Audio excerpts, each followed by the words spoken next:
Hey folks, here we are again with RPG Maker VX Ace. And in this lesson we are going to pay attention to the characters that we play, also called sprites, or in RPG Maker they're called actors. So this little character that is defaulted in here is an actor. Can't really see it, but he's got gray hair. I'm just going to play test this.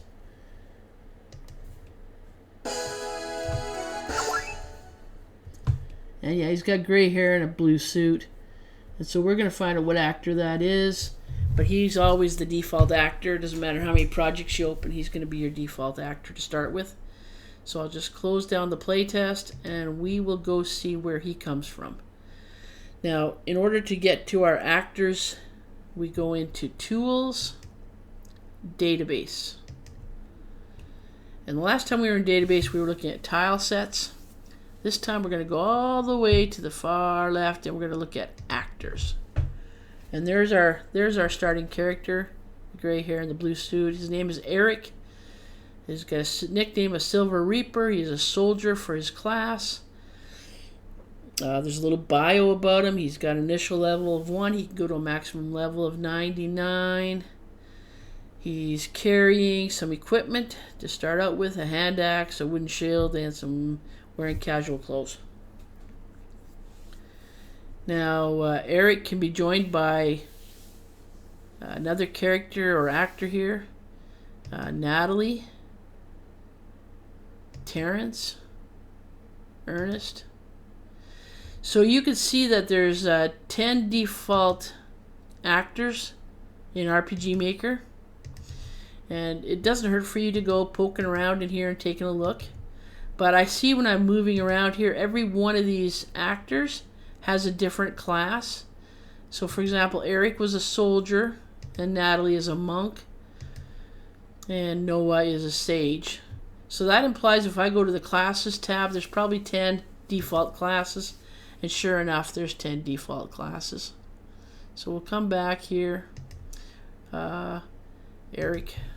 So all of this is editable. You can change his name, you can change his nickname, you can change his initial level, his max level.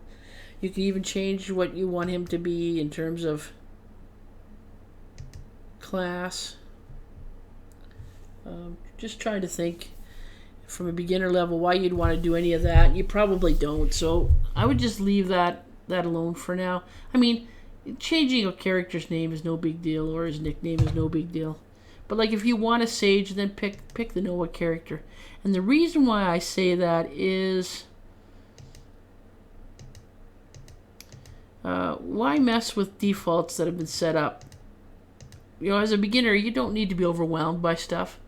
So just keep the parameters the same as the defaults for the actors until your skills emerge and get like greater experience. Now, down here looks like we can change the maximum number of characters, and sure enough we can, which would probably imply that we would need to have some graphics. I'm not going to mess with that for that character because cancel it, because these guys already have graphics, and so you'd have to be a little cautious, I think, that you own the graphics, like you're not stealing the graphics for other characters, because these ones came with the game, so you're good, you're solid with these. Over here you'll see the features for these actors, and it doesn't matter which one I click on, the features aren't here. That implies that the features are linked to their class. So what I'm going to do is I'll go back to Eric and I'll go to classes and we'll look over here, and sure enough, there's the features. So coming back over here, you don't need to define features, especially if you're a beginner. We'll talk about why you might in a minute, because every class, the features are already predefined for that actor's class. And you can see as I'm flipping through these different classes, these features are changing, and that makes sense because they will come to the game with different skills, right? So okay, so let's not what we want to be. We want to be on actors. Now, why would you ever want to change features? Let's say you had a party of 3 soldiers. Well, maybe you want some of the features to be a little bit different. So in that case, you would come over to your actors and you would change your features here to make your first soldier just a little bit different than your second soldier, etc., etc. But you can see as I say that, even that's a little bit more not complicated per se, but a little bit more involved. So for now, just leave that alone and rely on the features for each class. The note, I don't know if I went over that or not, but if you had a actor that for some reason you wanted to have some kind of intention with or whatever as a developer of the game, you might write in the note area here. It's just a texting typing screen. You might want to put that note of what you intended with that actor to make your game special for that particular character or whatever. Okay, so that's the actors, and like I said, the default is this Eric dude when you start your project, but you may want Eric to have more people in his party, and so the way to do that, so he's not so lonely in the game, is to go over to the System tab here, and the initial party is Eric. Now as the game progresses, he could add to his party, but let's start him with some more actors just to show you how that would be done. And each of these, like you got Eric, so we're just going to double click with the left mouse button. Perfect. And then we're going to grab Natalie, and now he's got a partner in crime. And we're going to make sure that's clicked, show player followers.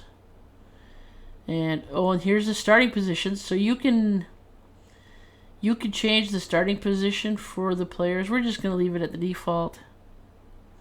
And let's give them a party of 4. Let's do that. So I'm just going to grab Terrence and the next guy in line. I'm not going to go to Ernest. There we go. And then go apply and OK. And then play test. Save.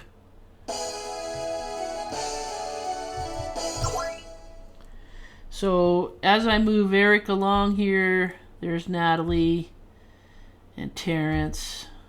So our characters are following Eric along now. And so he's got 3 followers. Now I'm not sure what the limit is at this point of followers for, like, how many of these characters can he have? I don't know how many he can have in his party. I don't know the limits there, but neither do I know how many of his followers actually go into battle with him. I don't know that either at this point, because I tend to just have one character. Anyways, that's how you would add characters to, or actors, let's call them the right thing, actors to your game at the start. And we'll end that video here because we're getting to 9 minutes almost, so we'll come back to new videos and we'll drop this one now.